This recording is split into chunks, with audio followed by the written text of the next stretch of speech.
We know now that in the early years of the 20th century, this world was being watched closely by intelligences greater than man's, minds that are to our minds as ours are to the beasts in the jungle.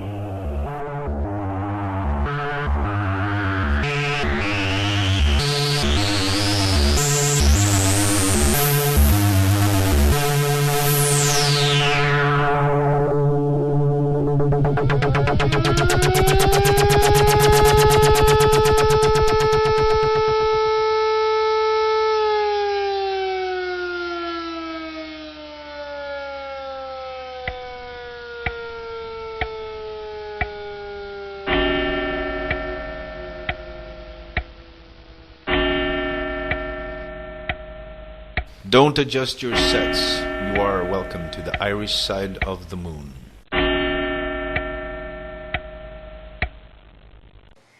Good evening.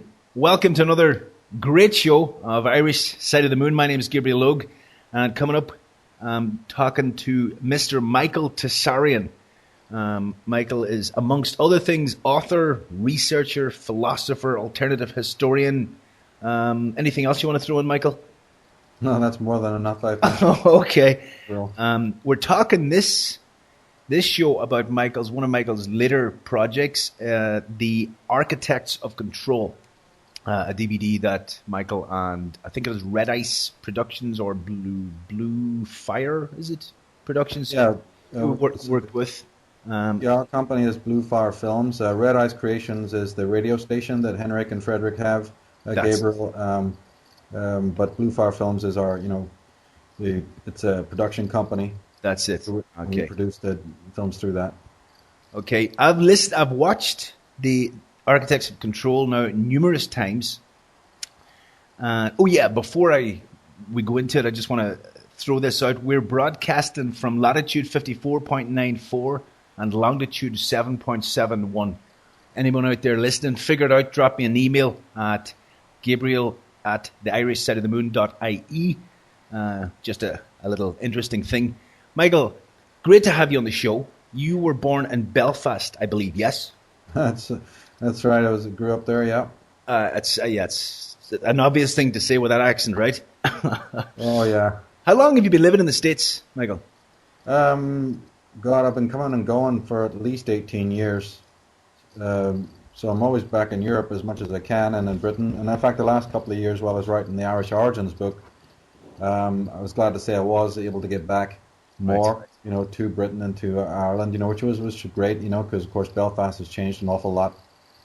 And not in good ways, in my opinion, but, again, there are certain positive aspects. But my business side of it, the interest side of it, is definitely more in America than it is in Europe or Britain, for sure. I have a question. Why haven't they kicked you out of the States? I've never had any problems like that, and they're free to do it. You know what I'm saying? My philosophy is that if they don't like what I do, they have the perfect right to make a move on me. I don't hold anything like that against them. This is the system. This is the establishment. But I pay my taxes, and I very much abide by the law.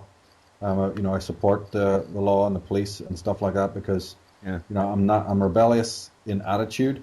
Yes. But I'm not just, it's exactly the same reason that when I left Ireland, I didn't want to go up there and sit on Geary Street in a bunch of Irish pubs and have fist fights about the old country. Yeah. Not that I don't have strong beliefs about things, but that's not it's like do as the Romans do. I didn't travel 6,000 miles to do what I'd be doing downtown in Belfast.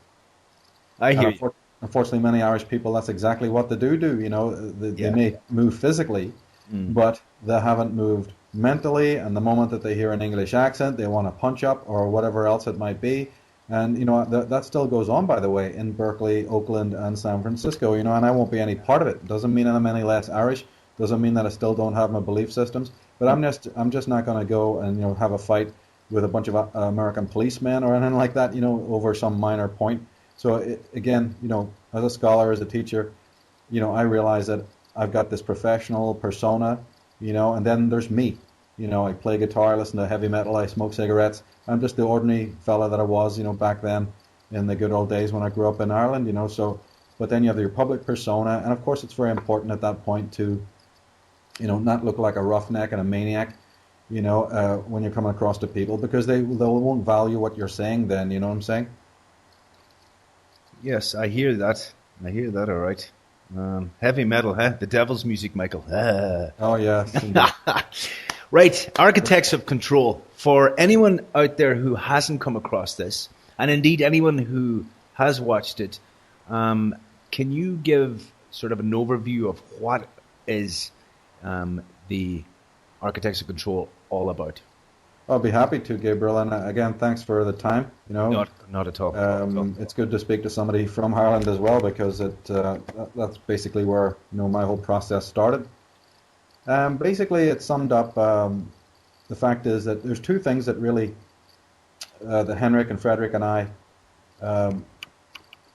were thinking about when we did this one, and that is that there's a lot of people in this movement who tend to imagine that just because they've watched a few YouTubes or whatever, or Googles or short clips, or browsed through a few books, that they kind of know what it's all about, And of course, that's not true, and it's certainly not true to somebody who has every year from the time they've been a young man, studied this thing very deeply and under great difficulty, both financial and other resistances.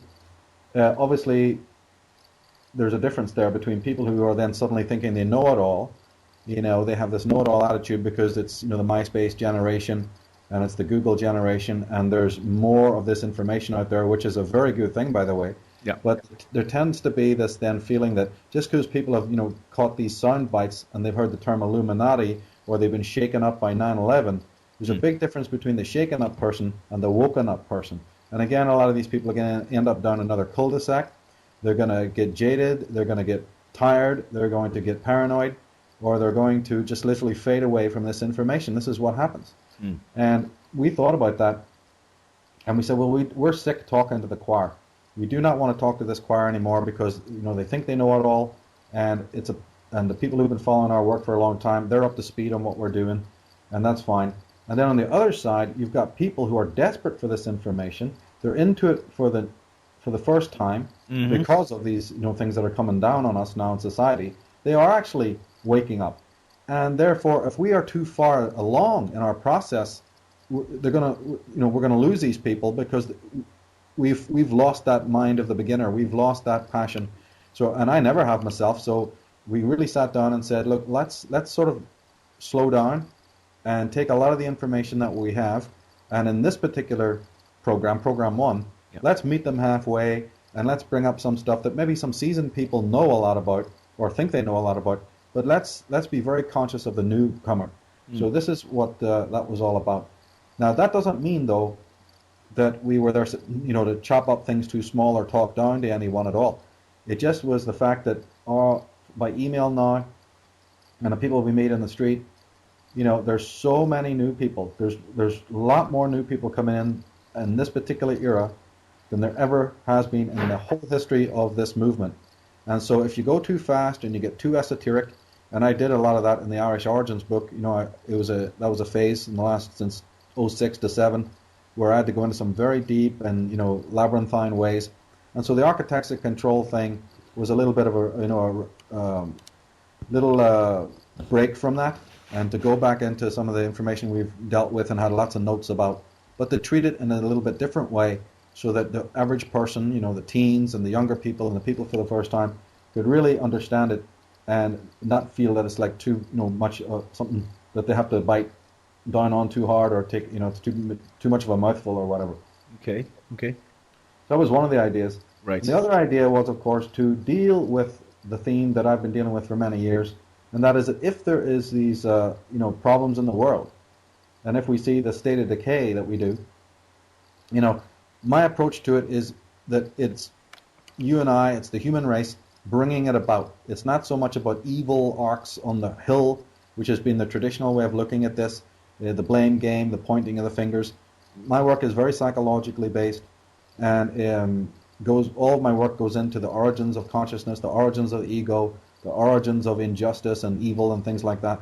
And I never leave consciousness at the door. So one of the biggest themes that we wanted to make sure is the theme of the entire series, and we'll be doing a great deal more of this.